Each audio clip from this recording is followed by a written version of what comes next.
बहुत दिनों से सोच रहा था कि कहीं किसी सुकून वाली जगह पर जाऊं, प्रकृति की गोद में कुछ देर आराम करूं। तो दिमाग में आया ऋषिकेश, शिव की नगरी, योगा की नगरी और फुल एडवेंचर वाली नगरी।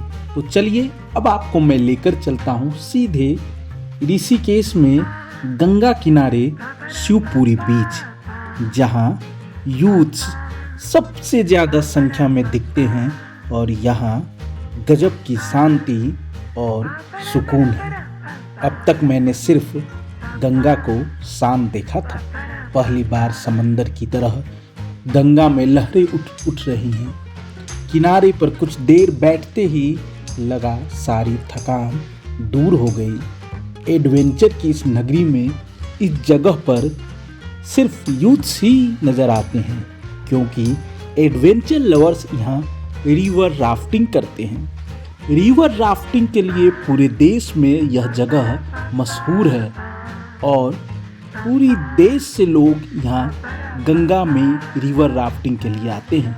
उत्तराखंड का ऋषिकेश यूथ्स के बीच में इतना फेमस है कि कुछ दिनों की छुट्टियाँ ही क्यों ना हो, लोग भागे चले आते हैं ऋषिकेश और यहाँ जमकर एडवेंचर का लुत्फ उठाते हैं। सिर्फ एडवेंचर ही नहीं, यहाँ गंगा किनारे कई योगा सेंटर भी हैं जहाँ लोग योग और ध्यान करते हैं। तो मैं भी एक बोट पर सवार हो गया और धीरे धीरे दूसरी तरफ बढ़ने लगा, गंगा के दूसरे किनारे की ओर।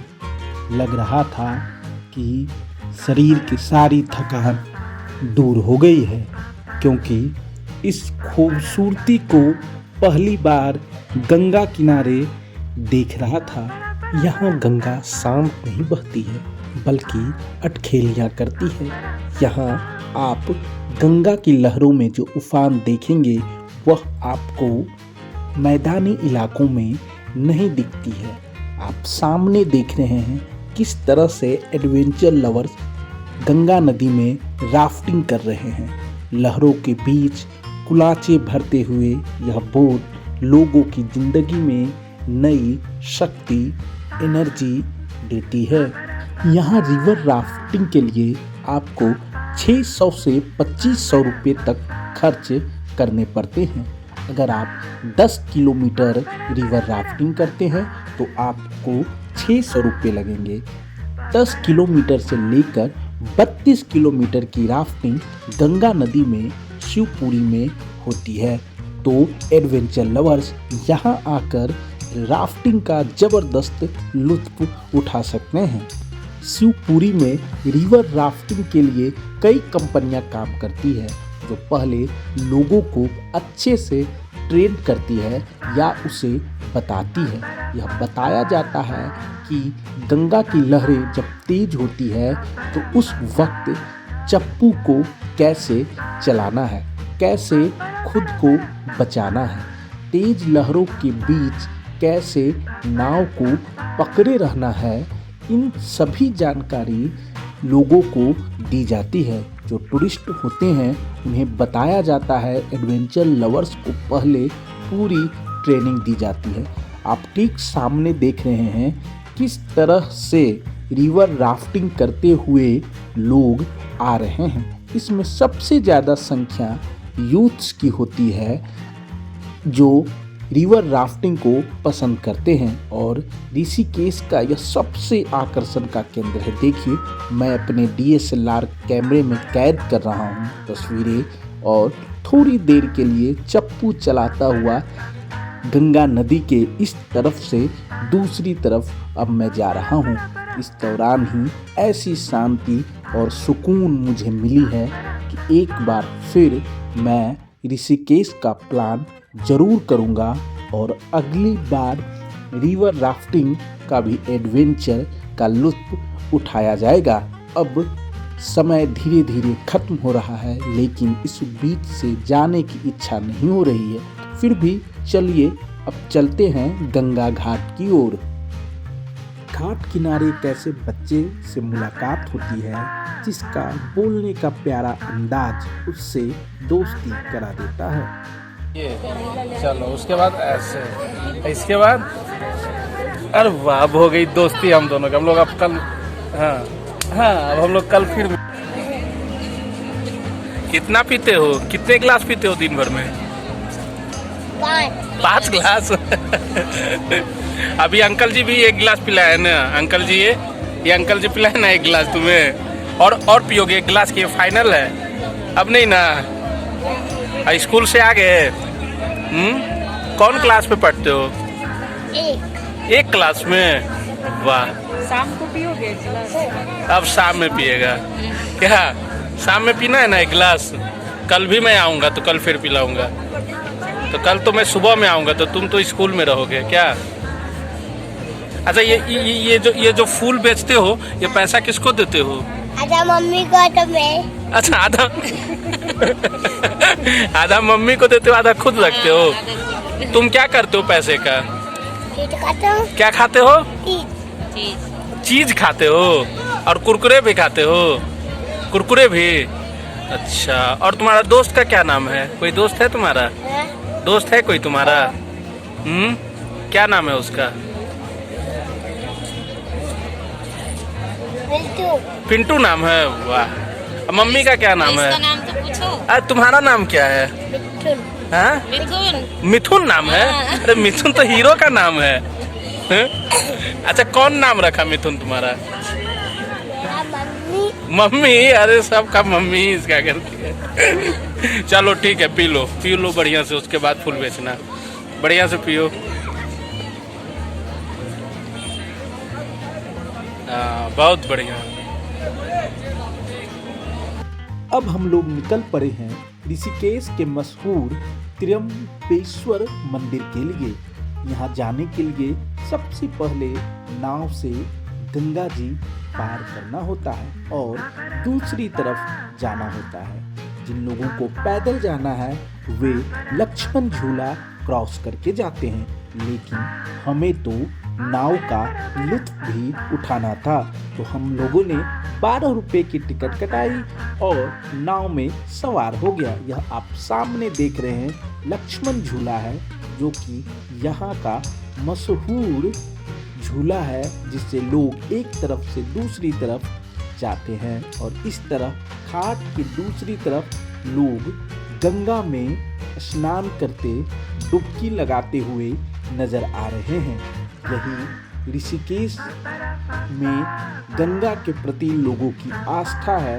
यहाँ आने वाले हर शख्स, हर व्यक्ति गंगा में डुबकी जरूर लगाना चाहता है। तो यह धीरे धीरे देखिए, हम लोगों की नाव घाट की दूसरी तरफ बढ़ रही है और वहाँ उतरने के बाद कुछ देर हम लोग घाट पर बैठेंगे। इसके बाद निकल पड़ेंगे शिव मंदिर के लिए, जो कि ऊंची पहाड़ी पर स्थित है। गंगा की दूसरी ओर आप देख रहे हैं ऋषिकेश शहर आपको दिख रहा है और ऊंची ऊंची पहाड़ियां दिख रही है। इस तरह से श्रद्धालु यहाँ माँ गंगा को प्रणाम करते हैं, उनकी पूजा करते हैं और इसके बाद श्रद्धा से वहाँ से निकलते हैं। तो चलिए अब हम लोग घाट की दूसरी तरफ आ गए हैं और अब मंदिर की ओर धीरे धीरे आगे बढ़ते हैं। यहाँ से करीब 1 किलोमीटर का सफर तय करने के बाद मंदिर आता है, शिव मंदिर, जो कि 13 मंजिल ऊंची है। और अब इन सीढ़ियों से हम लोग धीरे धीरे चढ़ाई कर रहे हैं और 13वीं मंजिल तक हम लोगों को चलना है। इस मंदिर की खासियत यह भी है कि इसकी हर मंजिल पर एक ज्योतिर्लिंग बनाया गया है, यानी 12 ज्योतिर्लिंग इस मंदिर में स्थापित है। इसी वजह से इसका नाम त्र्यंबकेश्वर मंदिर बोला जाता है। यहाँ से ऋषिकेश की अद्भुत खूबसूरती देखने को मिलती है। आप पूरे ऋषिकेश शहर को यहाँ से देख सकते हैं। गंगा की लहरों को भी आप मंदिर की ऊंचाई से देख सकते हैं। अब 13वीं मंजिल पर पहुंच गया हूं। करीब 2 घंटे लगे हैं यहाँ तक पहुंचने में। आपके पास आए हैं, अब जहाँ बहुत भीड़ भाड़ हो, बहुत लोग हो, तो उनको दे दिया जाता है। हम आराम से आए हैं कि कुछ बात हो जाएगी, कुछ बातचीत कर लेंगे, कुछ अपनी बात कर देंगे, कुछ आप मुझे समझ लेंगे। आप तो जानते ही हैं सब कुछ, क्या चाहिए क्या नहीं चाहिए, तो हम क्या बोलें। चाहिए जय भोलेनाथ, हर हर महादेव। यहाँ की ऊंचाई से आपको ऋषिकेश की खूबसूरती दिखाई पड़ती है और इस मंदिर का निर्माण करीब 4 दशक पहले स्वामी कैलासानंद महाराज ने करवाया था और ऋषिकेश आने वाला हर एक व्यक्ति इस मंदिर पर जरूर आता है, क्योंकि यहाँ से आप ऋषिकेश का दर्शन भी कर सकते हैं। और कहा जाता है कि बाबा के दरबार से कोई खाली नहीं लौटता है। महादेव हर किसी की मन्नतें इस मंदिर में पूरी करते हैं।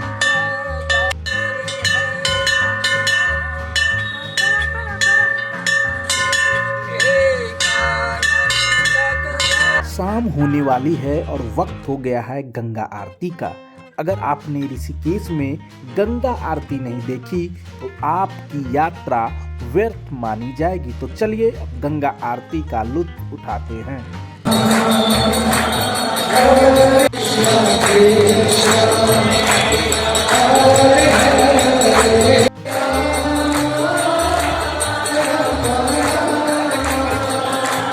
यह खूबसूरत और ऐसा आस्था का नज़ारा आपको ऋषिकेश में ही देखने को मिलेगा। गंगा आरती के वक्त लगता है ऋषिकेश नगरी पूरी तरह से बदल जाती है। यह आस्था का ऐसा महासमंदर है जहां हर कोई डुबकी लगाना चाहता है। जिसे जहां जगह मिलती है वहीं से गंगा आरती देखता है और भक्ति में डूब जाता है। यही ऋषिकेश की खूबसूरती है, इसीलिए इसे शिव की नगरी भी बोला जाता है। आप देख रहे हैं किस तरह से बड़ी तादाद में लोग गंगा आरती में शामिल हो रहे हैं और गंगा किनारे आरती हो रही है। महिलाएं इस अंदाज में देखिए दीप जलाकर माँ गंगे को प्रणाम कर इसे गंगा में प्रवाहित करती हैं। इस तरह का आस्था वाली जगह भारत में ऋषिकेश जैसा दूसरा कोई नहीं है।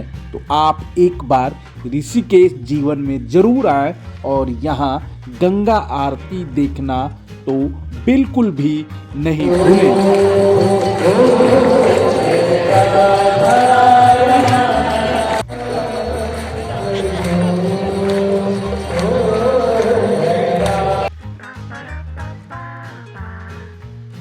दिल्ली सबसे पहले मैं पहुंचा ISBT, यहाँ से बस पकड़ी और निकल गया ऋषिकेश के लिए। तो यह देखिए दिल्ली का ISBT बस स्टैंड है और यहाँ से ऋषिकेश का किराया सामान्य बस का 400 रुपये है। तो यह 400 की टिकट लेकर मैं निकल पड़ा दिल्ली ऋषिकेश हाईवे पर और एक जगह बस रुकी जहाँ जूस का टेस्ट गजब का था। कहा जाए तो बिल्कुल नेचुरल और फ्रेश जूस। इसका टेस्ट ऐसा था कि मुझे अगली बार भी अगर मैं इस तरफ आता हूँ तो यहीं का जूस का लुत्फ उठाऊंगा। जूस का टेस्ट करने के बाद अब बारी आई बस में सवार होकर आगे निकलने की। तो इस तरीके से यहाँ जूस बनाया जा रहा है और यह ढाबा है जहाँ अपनी बस रुकी थी। यहाँ हल्का नाश्ते के बाद लोग फिर से चल पड़े हैं ऋषिकेश के लिए। तो ऋषिकेश का सफ़र दिल्ली से करीब 6 घंटे लगते हैं। तो ऋषिकेश पहुँचते पहुँचते हम लोगों को रात के करीब 9 बज गए।